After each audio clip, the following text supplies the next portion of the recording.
आणि आता सुपरफास्ट 50 मधून घेऊयात बातम्यांचा वेगवान आढावा।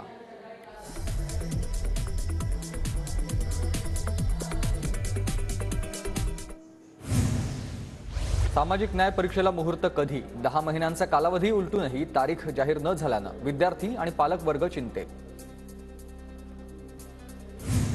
12वीच्या उत्तरपत्रिका तपासणीचा मार्ग मोकळा। शिक्षण मंत्र्यांसोबत झालेल्या चर्चेनंतर बहिष्कार मागे।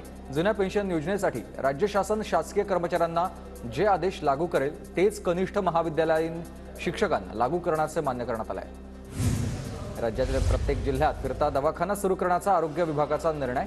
ग्रामीण आणि दुर्गम भागात थेट रुग्णांच्या दारापर्यंत आरोग्य सेवा पोहोचवण्यास मदत होणार। राज्याच्या अर्थसंकल्पीय अधिवेशनाच्या पूर्वसंध्येला मंत्रिमंडळाची बैठक पार। अंगणवाडी कर्मचाऱ्यांना एक रकमी आता लाभ होणार। निवासी डॉक्टरांचा संप मागे। विद्यावेतनात 10,000ची वाढ। मंत्रिमंडळाच्या बैठकीत विद्यावेतनात वाढ करण्याचा निर्णय। 22 फेब्रुवारीपासून 4,000 निवासी डॉक्टर संपावर होते। नाशिक महानगरपालिकेत कोट्यावधींचा जाहिरात घोटाळा दडपल्याची चर्चा सुरू। 28 होर्डिंगची परवानगी असताना 63 होर्डिंग्ज उभारल्याचा प्रकार। नागपूरला आज हवामान विभागाचा ऑरेंज अलर्ट। नागपूरसह परिसरात वादळी पावसासह गारपिटीची शक्यता। शेतकऱ्यांमध्ये चिंता। पोलीस महासंचालक रश्मी शुक्ला यांनी मोहोळ प्रकरणी पुणे पोलिसांची शाळा घेतली। पुरावे व्हायरल झाल्यानं पोलिसांच्या विश्वासार्हतेवर प्रश्नचिन्ह उभं राहिल्यानं महासंचालकांनी पोलिसांचे कान टोचले। मुंबई गोवा महामार्गावर गेल्या 10 वर्षात 6,000 कोटी रुपयांचा निधी खर्च। माहिती अधिकारात स्पष्ट। बांधकाम विभागाच्या कार्यक्षमतेवर प्रश्नचिन्ह।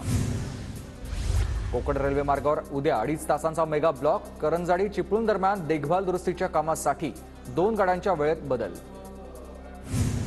अन्न आणि औषध प्रशासन विभाग राज्यभर मॅकडॉनल्ड्सच्या आउटलेटची तपासणी करणार आहे। नकली चीज आणि भेसळखोरीबरोबर राज्यभरातून अनेक तक्रारी आल्यात।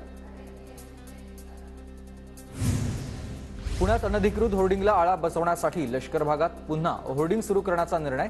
उत्पन्न वाढीसाठी 31 अधिकृत होर्डिंग देण्याची कॅन्टोन्मेंट बोर्डाची घोषणा। कोण पनवेलमधील 6 लाख घरांसाठी वार्षिक 42,135 रुपये देखभाल शुल्क। भरमसाठ शुल्काचा भार कमी करावा अशी गिरणी कामगार संघटनांची मागणी। साताराच्या पाटण तालुक्यात कराटे गावातील उपसरपंच ग्रामपंचायत सदस्यांचा शिवसेनेत पक्षप्रवेश। साताराच्या कराडमध्ये पृथ्वीराज चव्हाणांच्या अध्यक्षतेखाली पाणी टंचाई आढावा बैठक संपन्न। कमी पर्जन्यमान झाल्यानं पाणी टंचाईची परिस्थिती कशी हाताळावी याबाबत चव्हाणांच्या सूचना। सरकारचा बंजारा समाजासाठी मोठा निर्णय। राज्यातील 5,000 तांड्यांना सरसकट महसुली दर्जा। नंदुरबारच्या नवापूर तालुक्यातील खंडाबारा गावात 2 रेशन दुकानं फक्त कागदावर सुरू असल्याचं समोर। 2 दुकानांचे परवाने असून एकाच दुकानावर धान्य वितरण सुरू। नंदुरबार जिल्ह्यात प्राथमिक शाळेची वेळ बदलली जाणार। सकाळी 7ला भरणारी शाळा आता सकाळी 9 वाजता भरणार। नंदुरबारच्या शहादामध्ये जयप्रकाश नारायण सहकारी सूतगिरणीच्या निवडणुकीत लोकशाही पॅनलचा विजय। भाजप नेते दीपक पाटलांच्या नेतृत्वाखाली लोकशाही पॅनलचे 21 पैकी 21 जागा जिंकल्या। नागपूर जिल्ह्यातील मसौदा परिसरातलं सर्रास रेती तस्करीचे प्रकार सुरू। प्रशासनाच्या डोळे देखत रॉयल्टी न देता वाळू तस्करीचे व्हिडिओ व्हायरल। सोलापूरच्या ऐतिहासिक भुईकोट किल्ल्यातील सिद्धेश्वर आराखड्यात रंगलाय कुस्तीचा थरार। राज्यभरातील 150 पैलवानांचा स्पर्धेत सहभाग। चंद्रपुरात आमदार जोरगेवारांच्या संकल्पनेतून बालपणीच्या खेळांच्या महोत्सवाचं आयोजन। महिलांसाठी महोत्सवाचं आयोजन। बुलढाणा जिल्ह्यातील परिवर्तन यात्रेत अपक्ष उमेदवार संदीप शेळके यांचा सहभाग। जनतेने संधी दिल्यास लोकसेवक म्हणून काम करण्याचं आश्वासन।